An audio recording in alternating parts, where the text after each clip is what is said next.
Hello everybody, this is Jay Goodrich and I wanted to welcome you to the first episode of In the Office. This is a new video series that we're going to highlight some tips and techniques throughout Lightroom and Photoshop, and we're also going to discuss things like composition and creating contracts and whatever else happens in a professional photographer's office that we think might be helpful to you as the up-and-coming photographer, to create a better business model and to create better imagery as well. This first episode is about focus stacking and diffraction, and I just wanted to discuss diffraction with you. It's a question I get often in a lot of the workshops that I teach, and diffraction is caused when the light entering your lens is bounced off of the lens's diaphragm blades. These diaphragm blades are what gives you depth of field in an image. The blades are wide open at f2.8, and when you select f22 through f45, they're closed. F45 is probably pretty close to just a pinhole opening with those blades. And as you stop down to get into that realm of f22, f32, f45, that smaller opening bounces that light within the elements of the lens and degrades the quality of the image. So typically an f-stop of f16, f22, f32 starts giving you a fuzzy image that's not quite as sharp. And this diffraction is kind of a hard animal to pin down because it not only varies by lens focal lengths, but it also will vary by the same make and model lens regardless of manufacturer. So you need to pretty much take each lens that you own and test it through each aperture and figure out where the sharpness is starting to fall off. And the composition that I'm highlighting here in Lightroom is a composition that I took with a Canon 70-200 f2.8 image stabilized version 2 lens.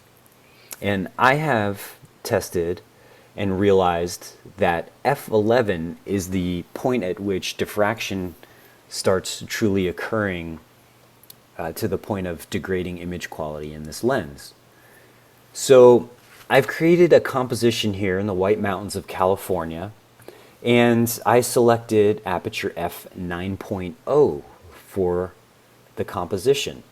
Now if you notice, if I focus on the foreground of this image, the background is completely out of focus because I don't have enough depth of field. But if I selected f22 or f32 with this lens, I would start getting diffraction to the point that even though I've got a larger depth of field, I still wouldn't be seeing quite as sharp of an image.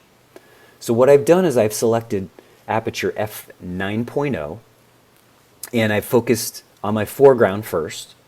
My second or middle image is focused to the middle ground of my image, and then my final composition is focused on the background of my image. So I have these three images that pick different focal lengths, and what I'm going to do is I'm going to merge them all into one image. And the way I'm going to do that is I'm going to use Adobe Photoshop CS6.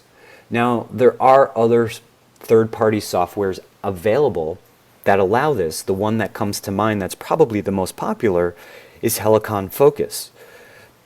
And what I have discovered is that Photoshop does a really nice job of merging these three different focused exposures, but it also generates layer masks as it does that stacking of the images. And what that does is allow me to make adjustments to the point at which certain images are joined together. And because it's in Photoshop, it's something that I completely understand, and I have the unlimited ability to make infinite adjustments to make the image as perfect as possible to me. So I let the software do the heavy lifting for me, and then I use my sight and my vision to perfect the image after the fact if needed. So the way we go about this is in Lightroom, right from Lightroom, I have my 3 images selected. I'm going to go up to Photo, Edit In, Open as Layers in Photoshop. And what this is going to do is take those 3 images and send them to Photoshop and stack them as layers. And once it's done here, you can see that I have 3 layers. If I turn each one off, you see how we will scroll through the focusing areas of the image. The first one is my foreground. Turn that off. The next one is my middle ground. Turn that one off. My next one is the background. Now, there's a couple things we need to do for this technique to work properly.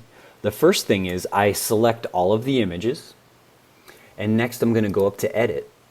And once all of the layers / images are selected, Auto Align Layers becomes available to me. If we didn't select all the layers over here, Auto Align Images would not be available.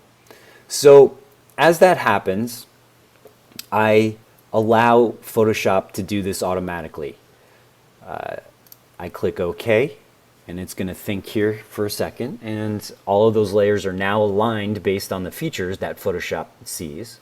And without deselecting my layers, I go back up into Edit, and now I'm going to auto blend these layers. And this auto blend layers dialog will also blend multiple layers into panoramas as well. But for this, because this composition is the same, all we're really changing in here is the focusing mechanism. I'm going to select, or Photoshop is going to select, stack images automatically for me.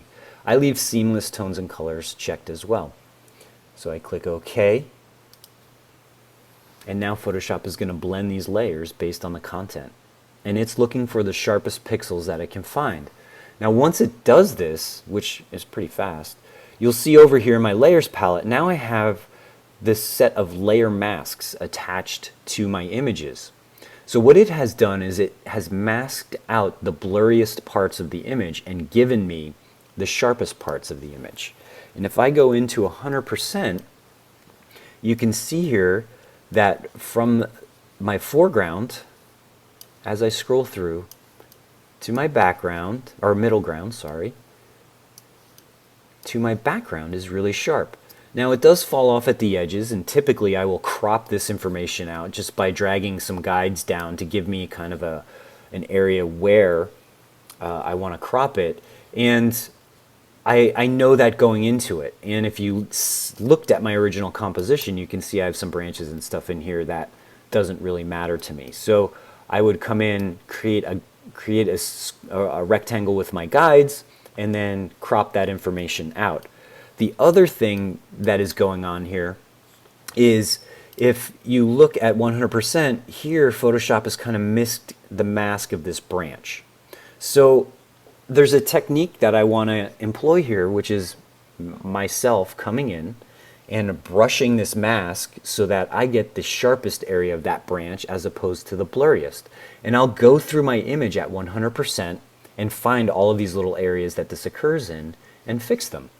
And this is where the software kind of falls short a little bit, but at the same point, I can see it and I can fix it because it hasn't actually blended this whole series of 3 images into one image. There's still 3 images. It's completely non-destructive. So I have opportunity here. So I try and discover which image is the sharpest, and this branch is in this middle image. If I turn the middle image off, you can see I still have a sharp branch here. So what I'm going to do is select my mask. I'm going to hit B for the brush tool, and I have a relatively small brush. It's only 10 pixels. The key here is not really the size. You kind of change the size depending on the area that you're trying to brush in. Typically it's going to be small with this technique because you're at 100% and you have small little areas that fall off. It's the hardness that matters. 80 to 90% is where my brush usually stays because I'm trying to keep a much harder edge.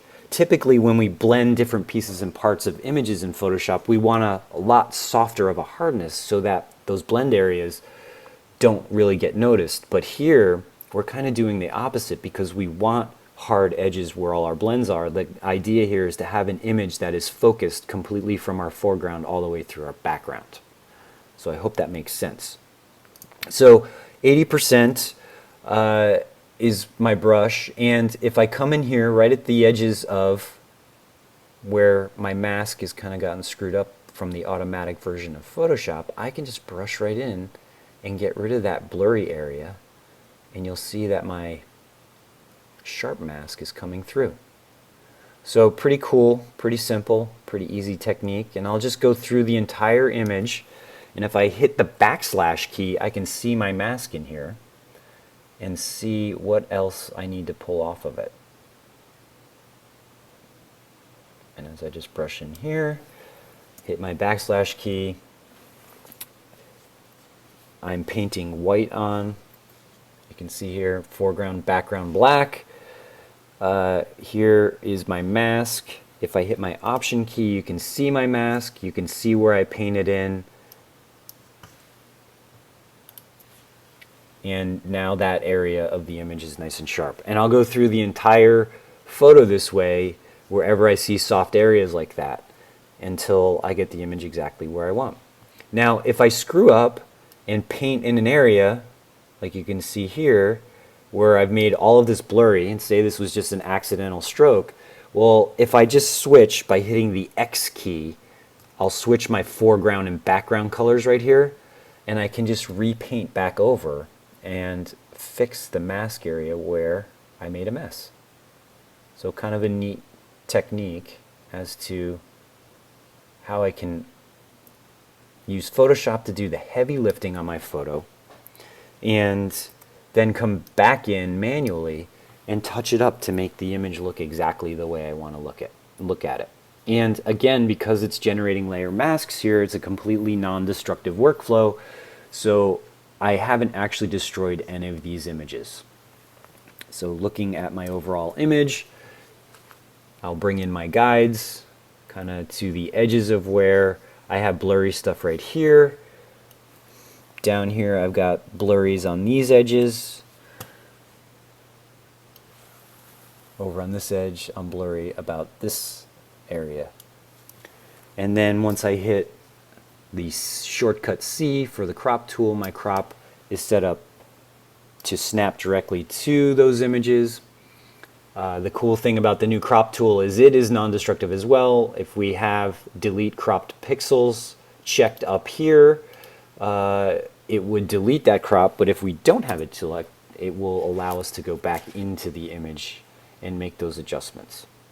So I hope this is informative, a good way of getting sharpness completely throughout your frame using Lightroom 4 and Photoshop CS6. It's focus stacking and eliminating diffraction is what I would call it. Thanks very much. I'm Jay Goodrich, and thanks for tuning in for the first episode of In the Office. We'll see you next month, hopefully with another tip.